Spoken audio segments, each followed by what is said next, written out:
Pinagtagpo pero hindi tinadhana. Ako ang nauna pero kinasal sa iba. Ang ikaw at ako ay sa alaala nilang nakikita. Salamat sa mga panahong naging masaya tayong dalawa. Kahit na ngayon, masaya ka na sa piling niya. Makita ka lang masaya ay sapat na. Marami siyang nagagawa na hindi ko kaya. Marami siyang ibibigay sa akin hindi mo nakuha. Salamat at nakilala kita. Salamat sa mga alaalang puro masaya. Pag naiisip ko, hanggang doon na lang talaga. Sana sa muli nating pagkikita, pareho na tayong masaya.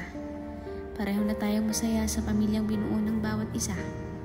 Baka pinagtagpo lang tayo para matuto. O di kaya para lang makabuo ng kwento na ang bida ay ikaw at ako. Kwentong may nakaraan pero walang aabangan.